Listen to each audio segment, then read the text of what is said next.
찾으셔서 다니엘 6장 1절부터 15절까지 함께 합독하겠습니다.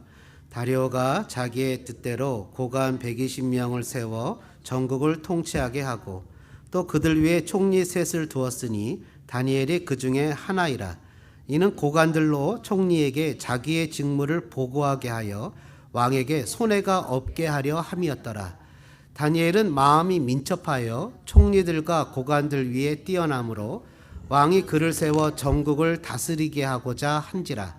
이에 총리들과 고관들이 국사에 대하여 다니엘을 고발할 근거를 찾고자 하였으나 아무 근거 아무 허물도 찾지 못하였으니 이는 그가 충성되어 아무 그릇됨도 없고 아무 허물도 없음이었더라.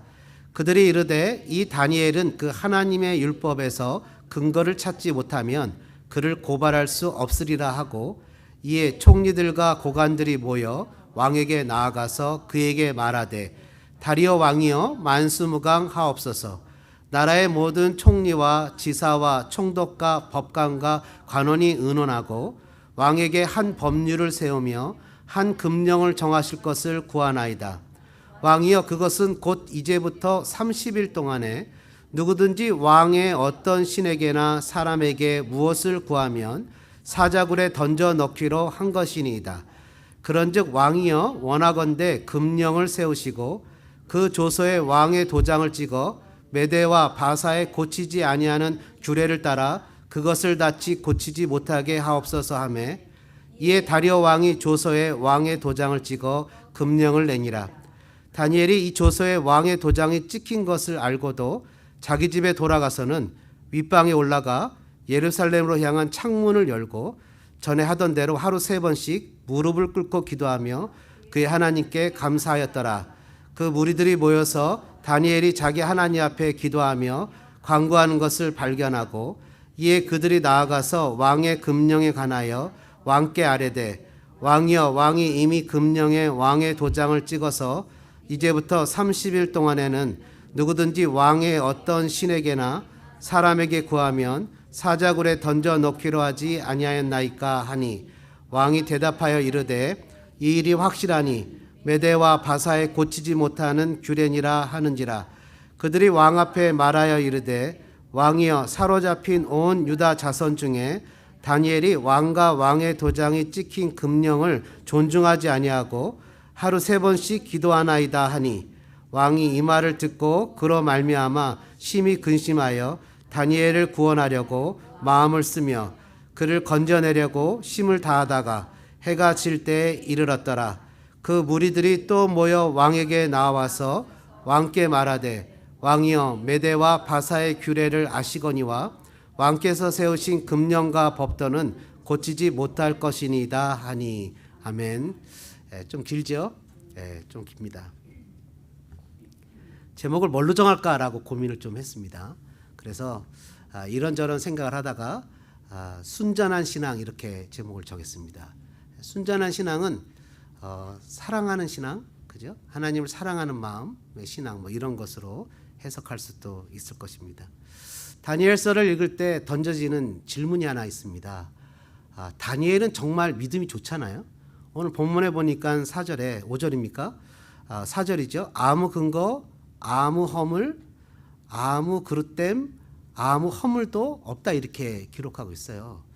다니엘이 아무 허물도 찾을 수 없는데 이런 허물과 잘못됨이 없는 다니엘 같은 사람도 고난을 받아야 되느냐라는 질문입니다. 때에 따라서는 우리는 삶을 살다가 고난이나 역경을 당하기도 하지요. 그런 고난과 역경을 당하시는 분들도 아마 여기 계실 겁니다. 살아가면서 이런 고난과 역경을 당할 만한 이유가 다니엘에게는 하나도 없다고 하는데 왜 고난을 당할까 이런 생각을 하게 됩니다. 우리의 신앙의 고난이라는 것은 대부분 우리의 목숨에 관련된 것은 아마 아닐 겁니다. 근데 다니엘이 결정해야 되는 고난의 문제는 자기 생명과 직접적인 관련이 있는 거예요. 그것을 결정하면 고난을 당할 뿐만 아니라 생명도 잃을 수 있는 그런 절대 위기의 내용들인 거죠. 그런 위기와 아픔의 순간에 다니엘이 그리고 다니엘의 친구들이 고난을 선택했을 때 그 고난이 오히려 다니엘을 업그레이드, 프로모션 시키는, 승진시키고 출세시키는 계기들이 되어졌다라는 것을 볼 수 있습니다. 망하거나 죽어야 하는데 출세를 했다는 역설적인 사실들이 있었다는 거죠. 조금만 생각해 보면 세상의 원리나 성경의 원리가 그렇게 달라 보이지 않습니다. 여러분, 베네수엘라라는 나라는 석유 매장량이 세계에서 최고를 가늠할 정도의 대단한 나라인데 못 사기로는 손가락에 꼽습니다. 멕시코라는 나라가 갖고 있는 엄청난 부와 자원은 엄청난데 정말 부패 지수가 전 세계 1위에 못 사는 나라에 들어갑니다. 이런 걸 보면 도덕성이 뛰어나지 못한 나라가 가난하고 어렵다는 것을 보게 됩니다. 중국의 딜레마가 뭡니까? 중국의 딜레마라는 것이 사회주의 경제체제를 들어왔는데 사회주의 경제체제라는 것이 한계가 있지 않습니까? 옛날에 고르바초프 그 전 소련 서기장이 하루는 이렇게 자기가 농산물 담당을 할 때 트럭을 타고 가는 농부가 나달이 그냥 이삭이 계속 떨어지는데도 신경도 쓰고 가지 않길래 쫓아가서 차를 세웁니다.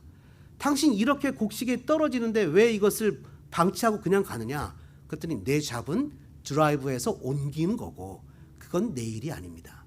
이게 사회공산주의 제도의 문제점 중에 가장 큰 거죠. 그러니까 이 경제자본주의가 갖고 있는 것은 정당한 이익의 추구를 통해서 내가 더 열심히 하면 노력하면 갖는 것인데 중국이 경제성장을 이뤘는데 다음을 치고 올라가지 못하는 게 바로 이런 거라는 거예요.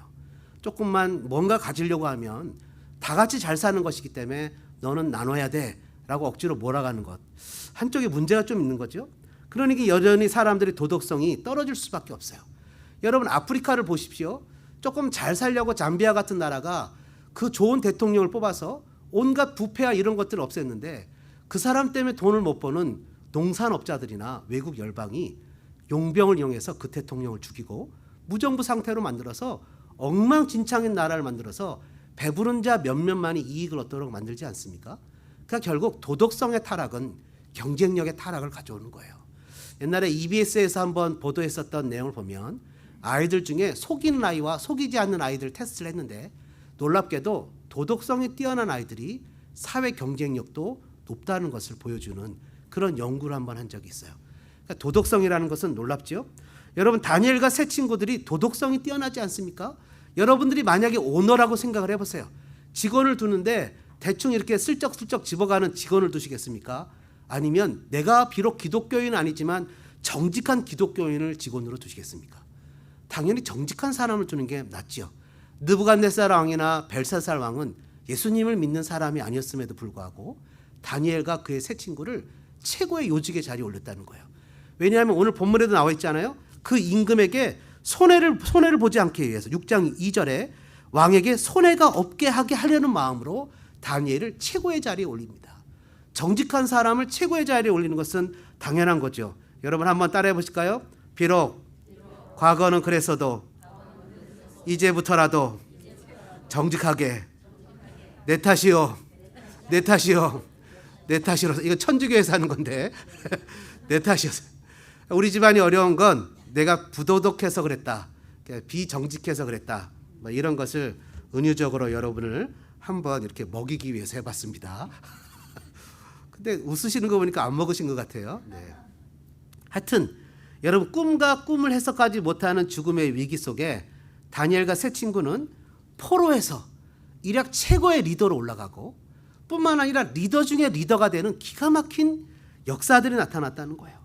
여러분, 풀무풀에서 죽음의 위기를 마친 세 친구들, 그렇죠? 그 금신상에 절하지 않았던 세 친구를 풀무풀에 던졌는데 3장 30절에 뭐라고 기록하냐면 드디어 이렇게 기록한다고요. 마침내 마치 그 풀무풀과 고난이 이 세 친구들을 더 높이기 위해서 그랬던 것처럼 그들을 바벨론 지방에서 드디어 더욱 높였다고 기록하고 있다는 거예요.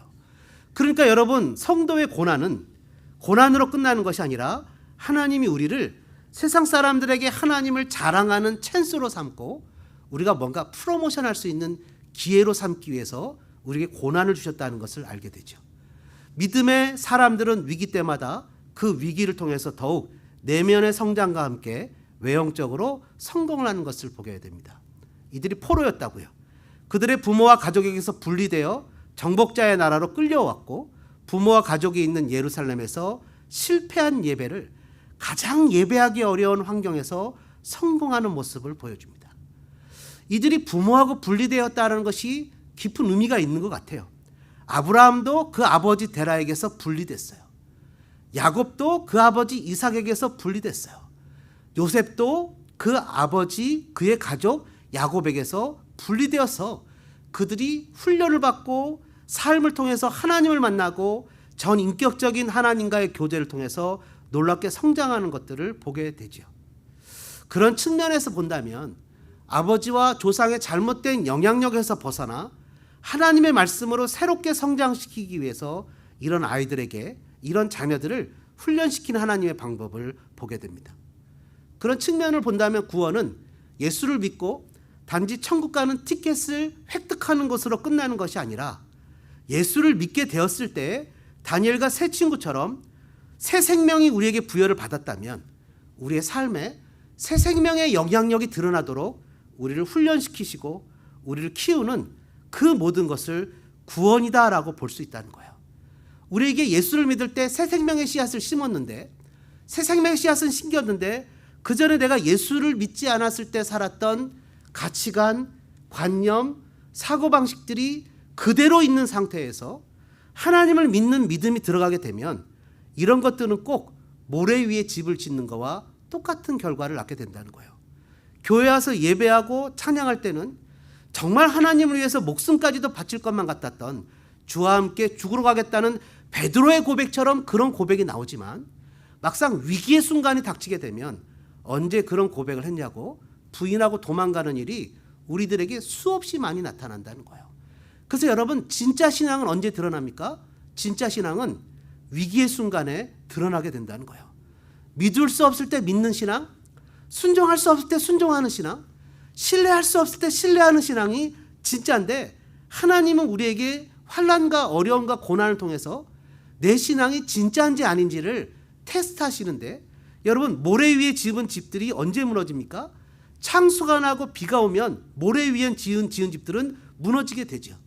마찬가지로 신앙생활을 10년하고 20년 했는데도 불구하고 내가 그동안에 살았던 그전의 관념과 가치관을 그대로 간직하고 그 위에다 신앙이란 집을 지면 환난이 오고 어려움이 오면 언제 내가 하나님 믿었냐고 하나님을 부인하고 도망가는 일이 수없이 많이 생긴다는 거예요. 그래서 여러분, 간혹 보면 저 사람 그렇게 잘 믿었던 사람이 어떻게 저렇게 망가질 수 있지? 라는 사람들이 우리 주변에 수없이 보여지는 이유가 그런 거예요. 근데 어떤 사람들은 옛날이나 지금이나 고난을 당하나 어려움을 당하나 여전히 그 자리에서 하나님을 예배하는 사람들을 보게 되는데 이 사람들은 끊임없이 예수 믿기 전에 자기가 가졌던 관념과 사고와 가치체계와 예수를 믿은 후에 갖는 새 생명의 씨앗의 가치체계 끊임없이 싸우면서 자기를 그런 것들을 고치고 새로운 하나님을 믿기 전에 습관과 가치관과 관념을 밀어내고 하나님의 가치관과 관념을 가질 수 있도록 노력하는 사람들이었다는 거예요. 저는 여러분들이 그런 사람들 되어주시기를 주님의 이름으로 축복합니다. 다니엘이 갖고 있었던 잘못된 가치관과 관념을 바꿔야 되는 거예요. 교회 생활을 10년하고 20년 했어도 이 환난이라는 것을 경험하지 못하면, 하나님 은혜 가운데 경험하지 못하면 내가 신앙이, 머리에 있는 신앙이 가슴으로 내려오지 못하는 거예요. 여러분, 사람이 자기의 욕심에, 마음의 욕심을 따르게 될 때 그 끝은 이미 정해진 사망 아니겠습니까? 하나님을 믿어도 내가 하나님을 믿는 거예요. 내가 하나님이 필요해서 하나님을 믿어요. 내가 자녀들을 위해서 하나님을 믿고 비전을 위해서 하나님을 믿고 내 꿈과 내 번영을 위해서 하나님을 믿는 거예요. 그러니까 내 목적이 하나님이 아니라 내 꿈과 내 소망을 이루기 위한 수단이 하나님이 되어버리는 거예요. 그런 사람들은 모래 위에 집을 짓는 사람과 똑같은 사람이 되는 거예요. 그러니까 언제든지 하나님은 세컨이에요. 퍼스트는 나예요. 한 번도 그래서 하나님 앞에서 희생을 해본 적이 없어요. 이런 사람이 목사도 될 수 있고 총회장도 될 수 있어요. 그러니까 여러분, 상황 속에서 사람이 다니엘처럼 뜻을 정하여 마음의 결심으로 예배자로 자신을 더럽히지 않겠다는 결심이 필요한 거예요. 일상의 삶의 최우선 순위를 항상 하나님께 두겠다는 결심, 결정은 과거의 잘못된 생각과 가치관은 언제든지 고치겠다는 그런 마음이 있어야 돼요. 이런 결정이 없는 사람이 바로 모래 위에 집을 짓는 사람과 똑같은 거죠. 여러분, 다니엘을 보십시오. 다니엘과 세 친구는 관념과 삶의 모습을 결단해서 defile, 자신을 더럽게 하지 않기로 결심했어요. 수없이 많은 이슈와 문제 속에서 다니엘과 세 친구는 하나님을 결정했는데요. 여러분, 우리는 과거와 미래라는 두 이슈 가운데 살아가고 있습니다. 과거에 예수님을 믿지 않았을 때 또는 믿었을 때라도 아픔이나 고통이나 과거에 수없이 잘못된 영향력들이 하나의 이슈가 있고, 예수를 믿으면 이제는 과거는 십자가 밑에 내려놓고 하나님이 말씀하시는 나, 하나님이 데피니션을 내린 어떤 정의를 내리신 나를 믿고 살아야 되는데, 하나님이 너는 사랑받는 존재야? 하나님 너는 내 아들이야? 하나님 너는 천국에서 영원한 왕자로 행복하게 살 거야?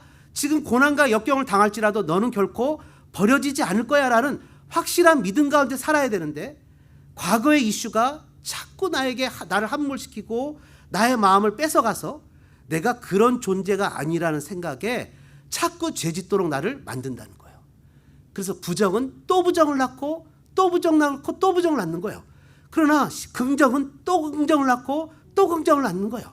여러분, 사랑은 유통기한이 없고 사랑은 용량 제한이 없어요. 사랑은 쓰면 쓸수록 늘어나고 소망은 쓰면 쓸수록 늘어나는 거예요. 하나님이 나에게 이런 존재라는 사실을 믿고 하루하루를 살다 보면 나도 모르게 그런 존재가 되어 있는 거예요. 예수를 믿어도 맨날 아픈 얘기만 하는 사람이 있어요.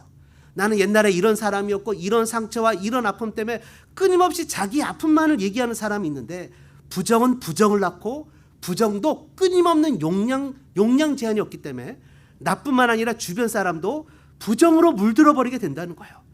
여러분, 죄의 문제를 고민하고 생각하는 것을 보면 경건하게 보일 수 있어요.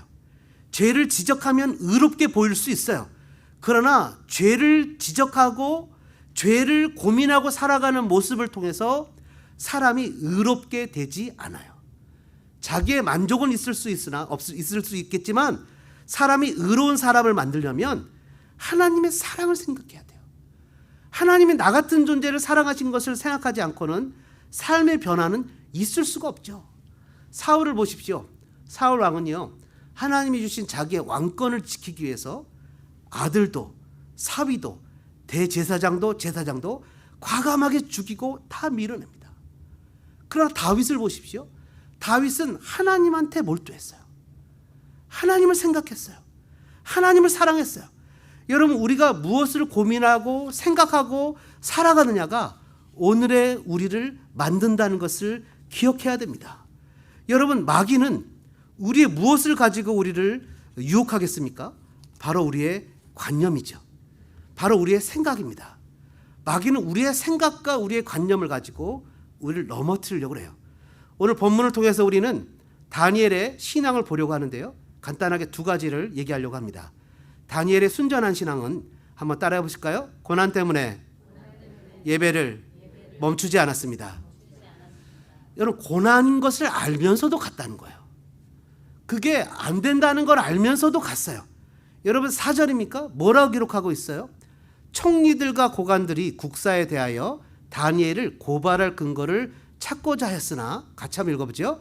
아무 근거 아무 허물도 찾지 못하였으니 이는 그가 충성되어 아무 그릇됨도 없고 아무 허물도 없음이었더라. 여러분, 이런 충성이 저와 여러분에게 있기를 주님의 이름으로 축복합니다. 이렇게 충성된 사람이었는데 이 사람을 허물을 만들기 위해서는 그가 믿는 하나님에 대한 율법을 어기도록 하는 거예요. 다니엘이 몰랐겠습니까?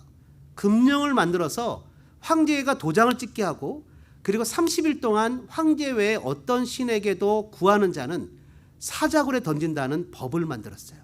기가 막히죠? 이런 법을 어떻게 만들 수 있겠어요? 그래도 요즘에도 이와 비슷한 법들이 너무나 많이 만들어집니다. 집에서는 예배 못 드리게 하잖아요. 오렌지 카운티에서는. 여러분, 그럼 걸리잖아요. 이런 법들이 만들어지고 있어요. 가정에서 예배 못 드려요. 그런 법이 있다고요. 그러면서도 저는 공화당 지지자가 아니지만 그러면서도 민주당을 찍어요. 이건 삭제해 주세요. 민주당이 안 오면 어떻게 합니까? 저는 특정 정당을 지지하지 않습니다. 공식적으로. 지금 그런 법령들이 만들어지고 있어요.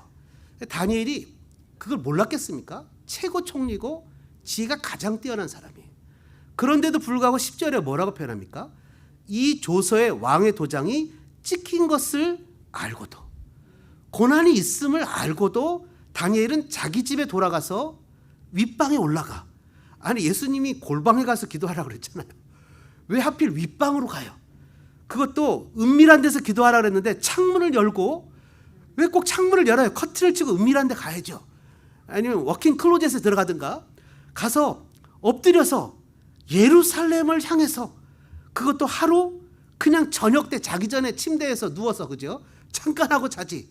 3번 무릎을 꿇고 기도를 했단 말이에요. 예배를 했단 말이죠.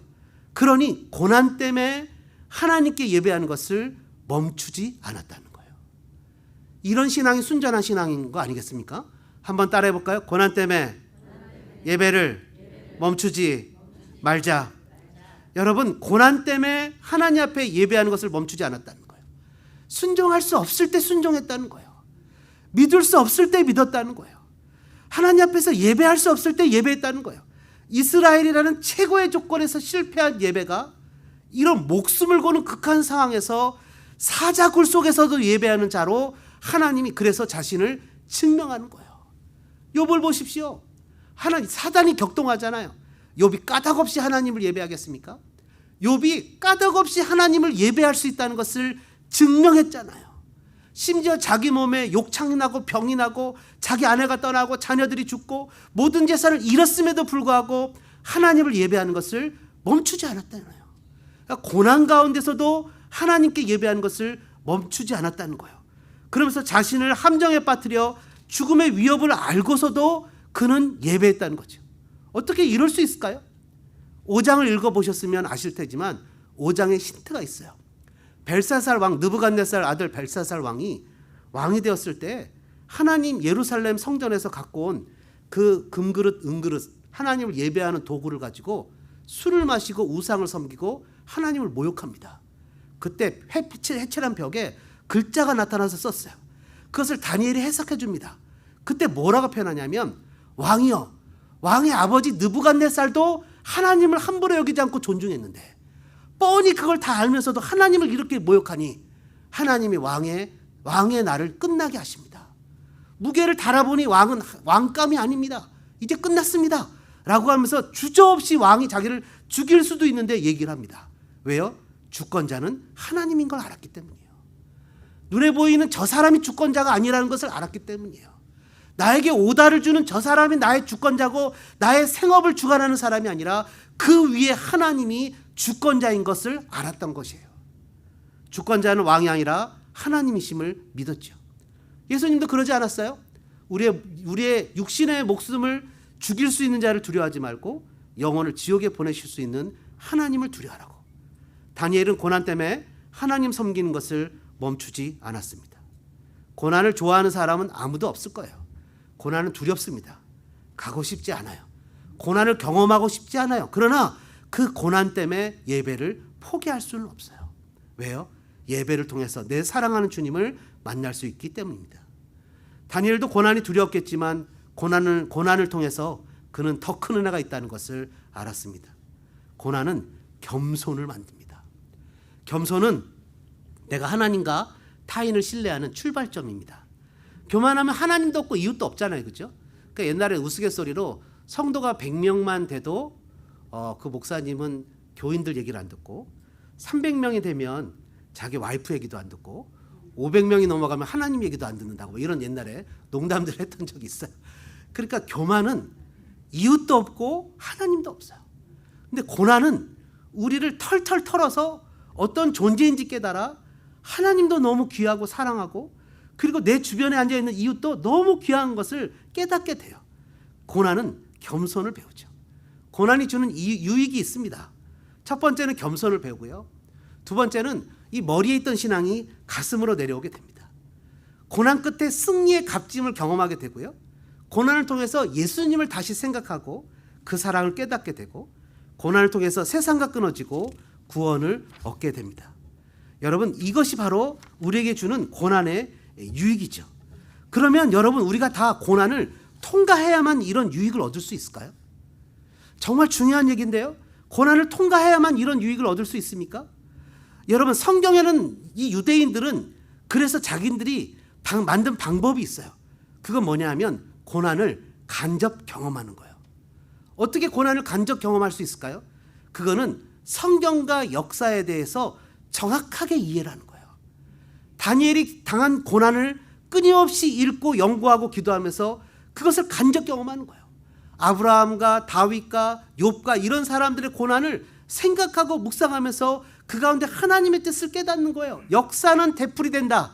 그리고 반드시 그렇게 된다는 것을 알기 때문에 그것에 귀를 기울이는 거예요. 여러분, 가만히 여러분들을 보시면 여러분들이 고난 당하는 것에 또 고난 당하는 것을 경험하게 된다는 거예요. 그렇기 때문에 다니엘은 유대인들은 구약의 역사를 통해서, 신약의 역사를 통해서 간접 경험을 했는데요. 이것은 바로 성경 공부가 오늘 우리에게 그래서 중요한 거죠. 성경 공부를 하면서 이 사람들은 이런 고난을 당했구나. 그 공부를 하면서 공동체가, 형제와 자매의 공동체 가운데 그런 아픔을 나누는 거예요. 나누면서 어떤 얘기들이 오고 가는지 아십니까? 저 자매가, 저 형제가 이런 고난을 경험했구나 라고 하면서 내가 간접 경험하면서 죽도록 당하는 그 고난을 간접 경험을 통해서 하나님이 주시는 겸손을 배우게 되면 굳이 그 고난을 통과하지 않더라도 하나님이 원하시는 분량의 배움이 우리의 삶에 있을 수 있다라고 유대인들은 생각했다는 거예요. 겸손은 공동체에 하나님의 임하게 되는 통로죠. 가정이나 교회, 하나님을 깊이 있게 만날 수 있는 방법입니다. 여러분, 저는 여러분들이 고난과 어려움 때문에 신앙을 멈추지 않는 성도들 되시기를 주님의 이름으로 축복합니다. 두 번째는요, 간단하게 보면 다니엘의 순전한 신앙은요, 한번 따라해 보실까요? 진짜 신앙은 잘 될 때 더 신앙합니다. 여러분, 본문 1, 2절을 보십시오. 다니엘은요, 이미 3명의 왕의 대를 이어서 최고의 총리가 되는데 2절에 보니까 다니엘이 어떻게 됩니까? 1절, 2절에 120명 위에 3명의 총리가 있는데 그 중에서 다니엘이 수석이에요. 가장 왕 빼고 높은 위치에 올라갑니다. 가장 잘된 위치에 올라갔어요. 여러분, 이 권력욕은 놀랍지 않습니까? 권력은 그 누구와도 논아 같지 않아요.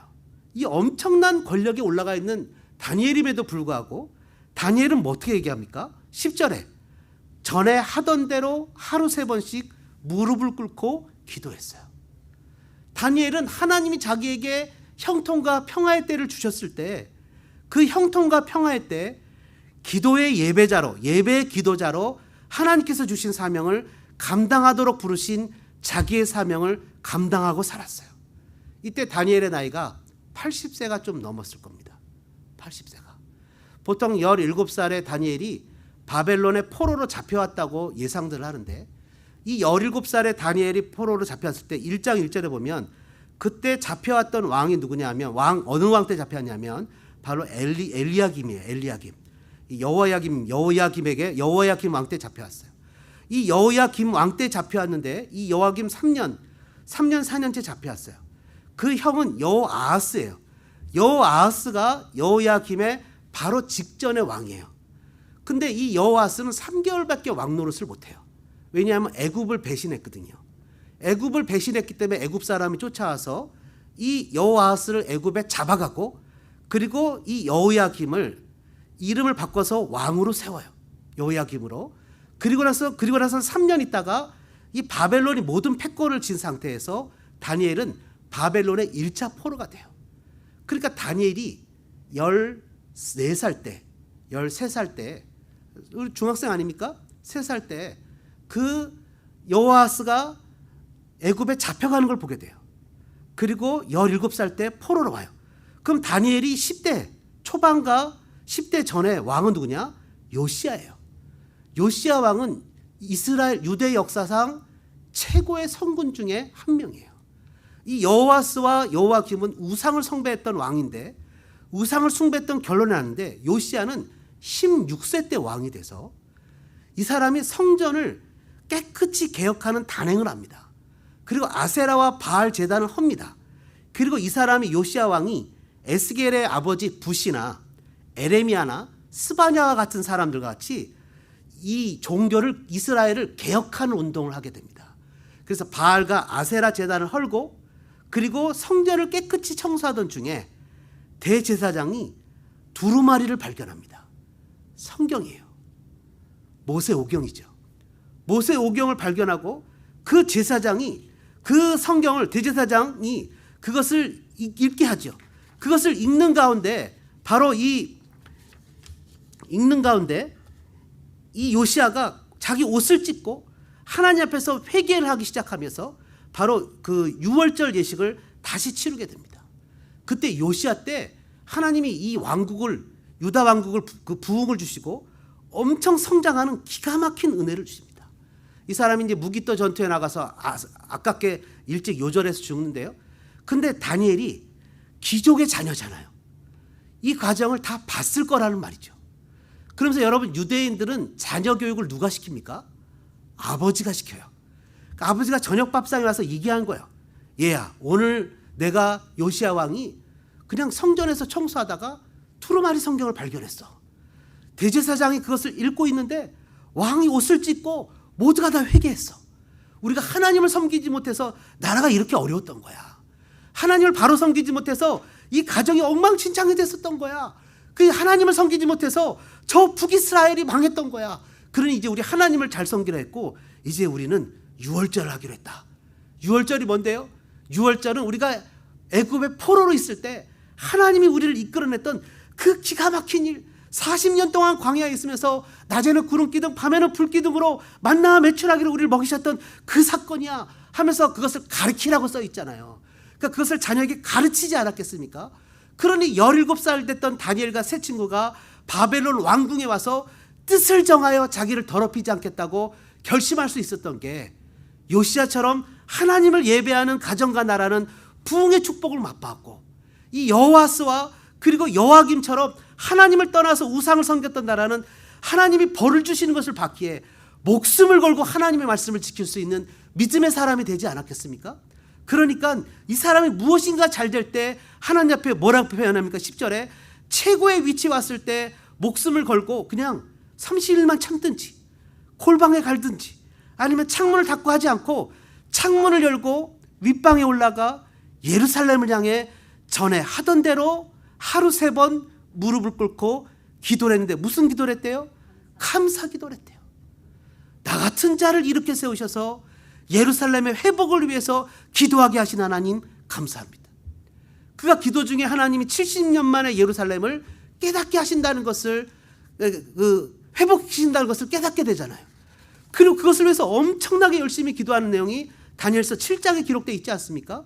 여러분 그러니까 하나님께서 우리에게 평화의 때를 주시고 무엇인가 잘 되게 할 때는 한번 따라해 보실까요? 사명을 더 잘 감당하라고. 아멘이십니까?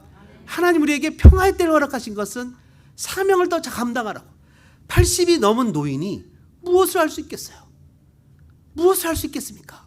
그는 목숨을 걸고 예배를 했어요. 그는 기도를 했어요. 자신의 후손을 위해서 하나님께 기도함으로 나갔어요. 그는 두려웠을 것입니다. 그는 아팠을 것입니다. 마음이 너무 아팠을 것입니다. 그러나 하나님의 자녀로 담대하게 신앙을 선택했습니다. 여러분 무언가 잘 될 때 하나님께서 나에게 원하시는 것이 무엇인지를 여쭤보고 그 사명을 감당할 수 있는 저와 여러분들 되어주시기를 주님의 이름으로 축복합니다. 이 시간에 말씀 생각하시면서 2-3분 정도 같이 기도하는 시간을 갖겠습니다.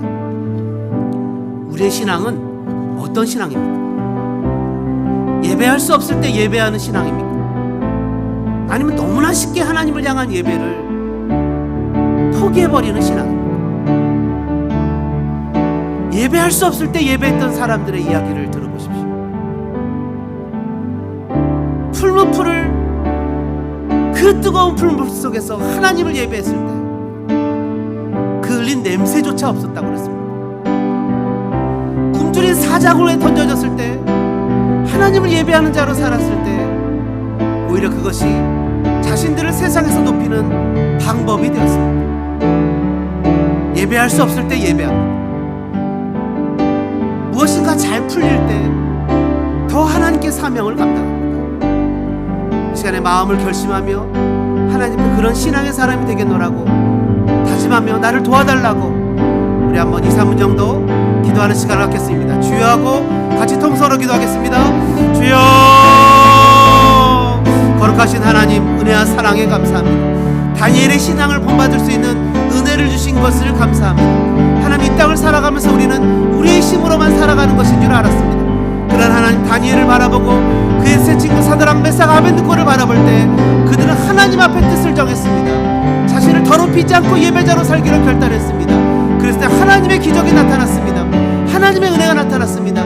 변화를 경험하게 되었습니다. 아버지, 그들의 고난을 통해서 하나님의 축복과 하나님의 은혜를 경험하는 놀라우신 은혜를 맛보게 되었습니다. 아버지, 무엇인가 잘 될 때 다니엘은 그 전의 습관처럼 기도하는 일을 멈추지 않았습니다. 예배자의 자리에 섰습니다. 더 하나님 앞에 영광을 돌리며 살았습니다. 아버지, 우리에게도 이런 믿음이 있기를 원합니다. 무엇인가 잘 될 때 더 주님 앞에 영광을 돌리며 충성하며 사명을 감당하는 사람이 되어지게 도와주시기를 원합니다. 아버지, 역사해 주시고 저희들 하나님 고난이 오고 두려움이 올지라도 우리 하나님께서 우리에게 허락하시는 그 놀라운 사명을 포기하지 않고 믿음으로 주어진 길을 걸어가는 믿음의 사람이 되어지기를 원합나니 하나님, 우리를 도와주시고 은혜로 역사해 주시옵소서. 하나님, 우리는 이민자입니다. 이민의 삶을 살고 있습니다. 다니엘, 사드락, 메삭, 아벳느고 세 친구처럼 하나님, 우리가 익숙한 문화가 아니라 새로운 환경 가운데 삶을 살아가고 있습니다. 이 가운데 비즈니스를 하고 아버지 직장 생활을 하고 공부를 하고 여러 가지 모양의 삶을 살아가고 있는 사랑하는 자녀들을 기억해 주셔서 다니엘, 사드락, 메삭, 아벳느고처럼 아버지, 우리에게 하나님 한 분만을 믿고 섬기겠노라고 뜻을 정하여 걸어갈 때 고난이 올지라도 잘 이겨내게 도와주시고 견뎌내게 도와주시고 승리하는 아름다운 믿음이 저희들 삶에 넘쳐날 수 있도록 하나님, 우리를 도와주시고 은혜를 베풀어 주시옵소서.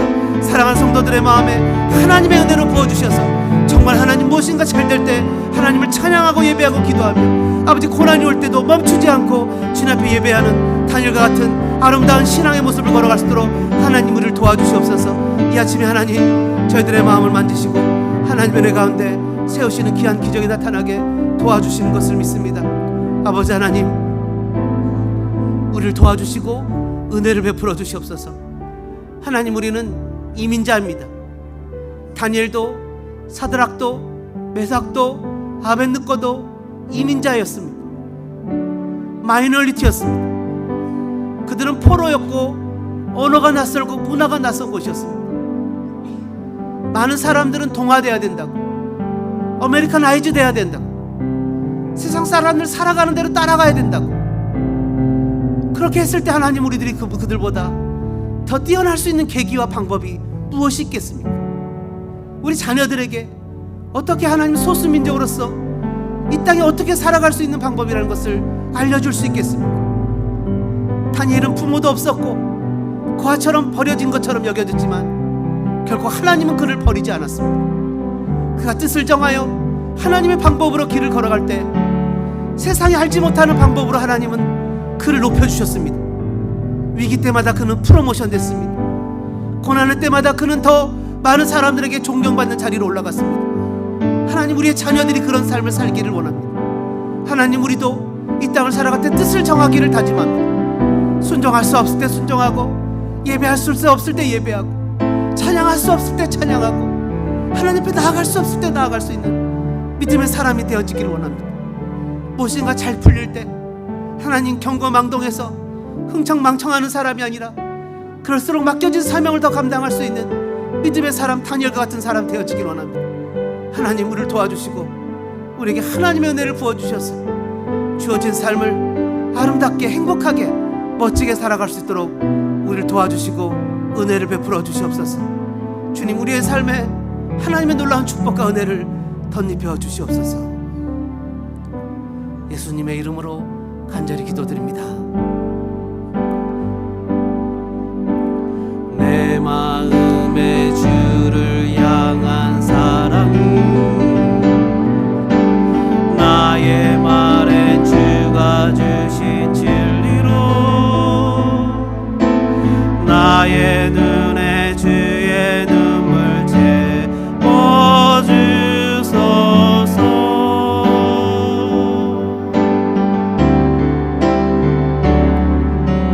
내 입술에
영원히 함께하리.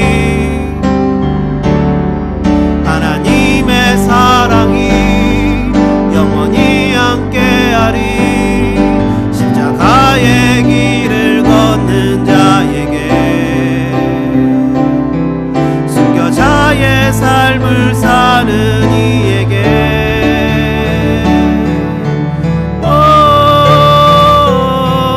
조롱하는 소리와 세상 유혹 속에도 주의 순결한 신부가 되리라. 내 생명 주님께 드리리.